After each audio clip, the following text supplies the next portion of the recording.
حضرت عبداللہ بن عمر رضی اللہ تعالیٰ عنہما انہوں نے رسول اللہ صلی اللہ علیہ وسلم سے روایت فرمائی، آپ نے فرمایا 3 آدمی پیدل چلے جا رہے تھے، انہیں بارش نے آ لیا، انہوں نے پہاڑ میں ایک غار میں پناہ لی تو اچانک ان کے غار کے منہ پر پہاڑ سے ایک چٹان آ کر گر گئی، ان کے اوپر آ کر انہیں ڈھانک لیا، یعنی یہ غار میں بیٹھے تو اوپر سے سلائیڈنگ ہوئی نا، تو وہ آ کر گر گئی اور ان کے غار کے دروازے کو بند کر لیا۔ انہوں نے ایک دوسرے سے کہا تم اپنے نیک اعمال پہ نظر ڈالو جو تم نے صرف اور صرف اللہ کے لیے کیے ہوں، ان کے وسیلے سے اللہ سے دعا کرو شاید وہ اس بندش اور قید سے تمہیں آزاد کر دے۔ پھر اس پر انہوں نے ایک سے کہا اے اللہ میرے انتہائی بوڑھے والدین، بیوی اور چھوٹے چھوٹے بچے ہیں جن کی میں نگہداشت کرتا ہوں، جب شام کو میں اپنے جانور چرانے کے بعد انہیں ان کے پاس واپس آتا ہوں، ان کا دودھ دوہتا ہوں تو آغاز اپنے والدین سے کرتا ہوں، اپنے بچوں کو پہلے نہیں پلاتا۔ ایک دن مویشیوں کو چرانے کے قابل درختوں کی تلاش مجھے دور لے گئی، میں رات کو گھر نہ پہنچ سکا، میں آیا تو وہ دونوں سو چکے تھے، جس طرح ہر روز میں ان کو دودھ نکالتا تھا، میں نے دودھ نکالا، دو کر ان کے سرانے کھڑے ہو گیا، مجھے ناپسند تھا کہ ان کو نیند سے جگاؤں، یہ بھی گوارا نہ تھا کہ ان سے پہلے بچوں کو پلاؤں، بچے بھوک کی شدت سے بلکتے ہوئے میرے قدموں میں لوٹ پوٹ ہو رہے تھے، میں اسی حالت میں کھڑا رہا اور وہ بھی اسی حالت میں رہے یہاں تک کہ صبح طلوع ہو گئی۔ اے اللہ یہ کام میں نے صرف آپ کی رضا کے لیے کیا تھا، اللہ اگر میں نے آپ کی رضا کے لیے کیا ہے تو اس غار کے منہ میں اتنا سوراخ کر دے کہ ہم آسمان کو دیکھ لیں۔ اللہ نے اتنا اس کو آگے سے ہٹا لیا کہ انہیں آسمان نظر آنے لگا۔ اللہ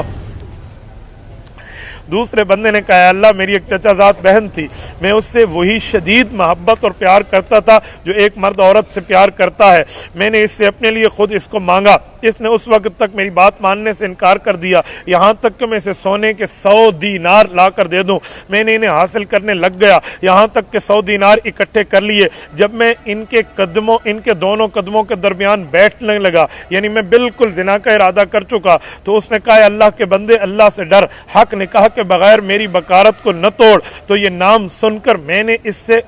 اللہ کا نام سن کے اس سے الگ ہو گیا اور کھڑا ہو گیا، اللہ تو جانتا ہے میں نے تیری رضا کے لیے کیا ہے، اے اللہ اگر میں نے تیری رضا کے لیے کیا تو اس سوراخ کو اور ہمارے اس راستے کو بڑھا دے، رب العزت نے مزید بڑھا دے۔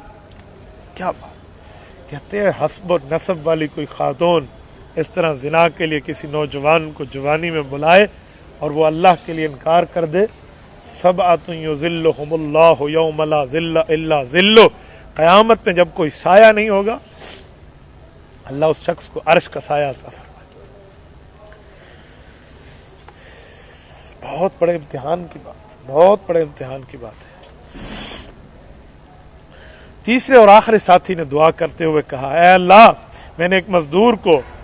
اپنے چاولوں کے ایک فرق کی اجرت کے عوض کام پر لگایا تھا، یعنی 3 سا تقریباً 7.5 کلو کے ساتھ اجرت پر لگایا، اس نے اپنا کام پورا کیا تو کہا میرا حق اور اجرت دے، میں نے اسے ایک فرق یعنی 3 سا چاول پیش کیے اور اسے کم قرار دیتے، اس نے کہا اتنا نہیں لیتا، چھوڑ کر چلا گیا اور مسلسل اس 3 سا چاولوں کو میں کاشت کرنے لگا، یہاں تک کہ اس کی آمدنی سے ایک گائے سے بہت ریوڑ خریدنے اور چرانے والے غلام میں نے اکٹھے کر لیے۔ پھر ایک مدت در مدت گزری اور وہ بندہ واپس آیا اور کہا اللہ سے ڈرو، میرا حق دو، مجھ پر ظلم نہ کرو۔ میں نے کہا ان گایوں کے ریوڑ، انہیں چرانے والے غلام اور یہ ساری کی ساری چیزیں لے جاؤ، یہ تیری ہیں۔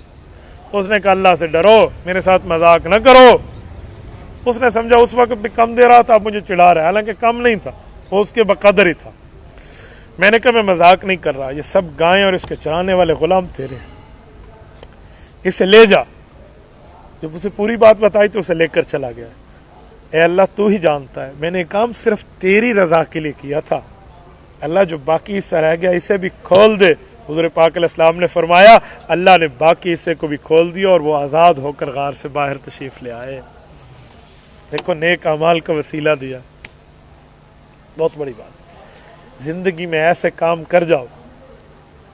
جن کاموں کی بدولت کبھی مشکل آئے تو فوراً مشکل حل ہو۔ کچھ کام ایسے ہونے چاہیے، کچھ امور ایسے ہونے چاہیے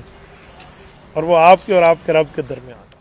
تبارك الذي نزل الفرقان على عبده ليكون للعالمين نذيرا